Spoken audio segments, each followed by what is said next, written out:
అమ్మ గాయత్రి, ఏంటి నాన్న? నీకు ఈ ఏడాది కాలేజీ అయిపోతుంది కదా. బ్రోకర్తో చెప్పాను, ఆ అబ్బాయిలు ఫోటోలు నా చేతికిచ్చాడు. నీకు నచ్చితే చెప్పమ్మా. నాన్న, నేను చెప్పేది కాస్త నిదానంగా వినండి. నేను నేను అమ్మాయిని కాదు. చాలా ఏళ్ళుగానే నేను ఇలాగే ఉన్నాను. మనసులో మగాడిగాను, బయట ఆడదానిలాగా. నేనెవరో నాకే తెలియకుండా 2 జీవితాలు జీవిస్తున్నాను.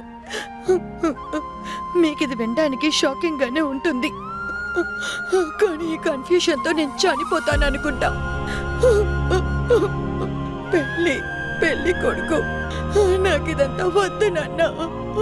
భయంగా ఉంది, ఎందుకంటే నేనే నన్ను అబ్బాయిలాగే చూసుకుంటున్నా. అమ్ముండుంటే నా సమస్యని అర్థమయ్యేలా చెప్పేదాన్ని. మీకు అర్థం కాదు. నా వల్ల మీకు అవమానం వద్దు నాన్న. నేను వెళ్ళిపోతాను నాన్న, ఎక్కడికైనా వెళ్ళిపోతాను. గాయత్రి,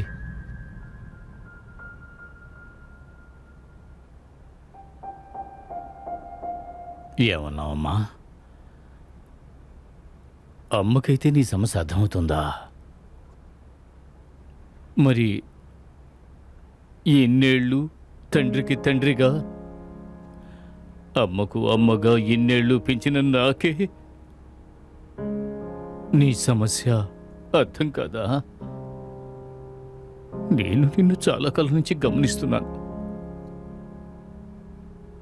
నీలో ఏదో వ్యత్యాసం ఉందని అర్థమవుతోంది, కానీ అది నిన్ను ఎలా అడగాలో అర్థం కాక నాలో నేనే మదన పడుతూ ఉన్నాను. పోతాను అంటున్నావు, ఎక్కడికి పోతావు? నిన్ను కని ఎంతకాలం కష్టపడి పెంచింది నిన్ను రోడ్లో అనాథగా వదిలేయటానిక? నువ్వు ఈ తండ్రిని అర్థం చేసుకున్నది ఇంతేనా? అమ్మా, నువ్వు అమ్మాయిగా ఉండు లేదా అబ్బాయిగా ఉండు, ఎలాగైనా ఉండరా, కానీ నాన్నతోనే ఉండమ్మా. ఈ నాన్నని అనాథగా వదిలేసి వెళ్ళిపోకమ్మా.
ఇవ్వు. ఇంకెప్పుడు ఇలాంటి పని చేయమని చెప్పకు. నాకు భయంగా ఉంది. ఏదైనా సమస్య వస్తుంది. నేను చెయ్యను. అదంతా ఏం కాదులే, నేను చూసుకుంటాలే.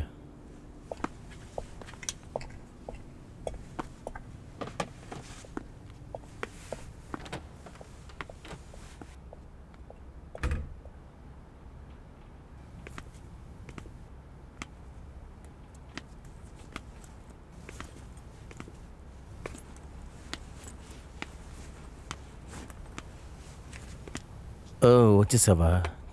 కూర్చో. లేదు పర్వాలేదు సార్. అరే కూర్చోమ్మా, కూర్చో.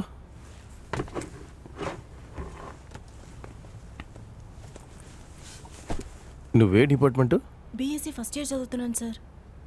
ఓ అలాగా.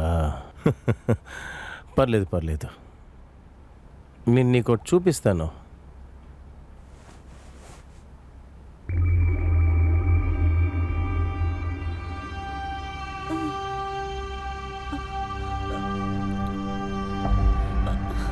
సార్ వద్దు సార్, డిలీట్ చేసేయండి సార్. ఖచ్చితంగా డిలీట్ చేస్తాను. దానికంటే ముందు నేను చెప్పిన పని చెయ్యి. లేదు సార్, నా వల్ల కుదరదు సార్. ప్లీజ్ డిలీట్ చేసేయండి సార్.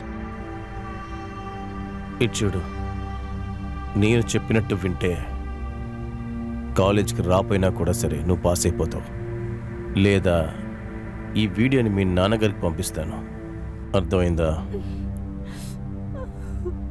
నేను అడిగే డబ్బులు మీ నాన్న ఇస్తే ఈ వీడియోని డిలీట్ చేసేస్తాను, లేదంటే నెట్లో వదిలేస్తా.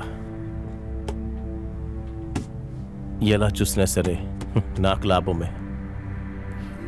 కానీ ప్రాబ్లం నీకే. ఇదంతా సామాన్యంగా జరిగేదేమ్మా. చాలామంది అమ్మాయిలు చేస్తున్న విషయమే. ఊరికే సరదాగా జాలిగా తీసుకో. ఇటు చూడు, భయపడొద్దు. హెచ్ఓడి చాలా మంచోడు, నీకు ఏ ప్రాబ్లం రాకుండా చూసుకుంటాడు. భయపడకు. నేను ఇప్పుడు ఆయన కాల్ చేస్తాను, ఆయనే వస్తారు. నువ్వే మాట్లాడి చూడు. లేదు సార్, నా వల్ల కుదరదు సార్. ఏ ఆగు, నువ్వెంత చెప్పినా వినవా? ప్రాబ్లం చేయకుండా నేను చెప్పే మాట విను, వదలండి సార్. లేదంటే చచ్చిపో. వదలండి సార్.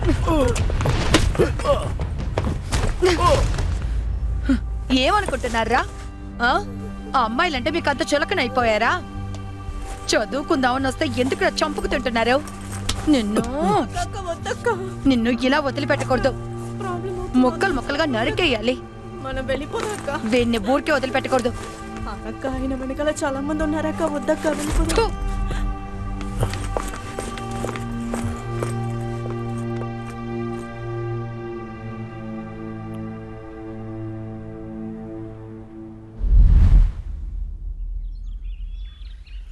అక్క, మీరు కనుక రాలేదంటే నాకేం జరుగుంటుందో నేను ఊహించలేకపోయాను.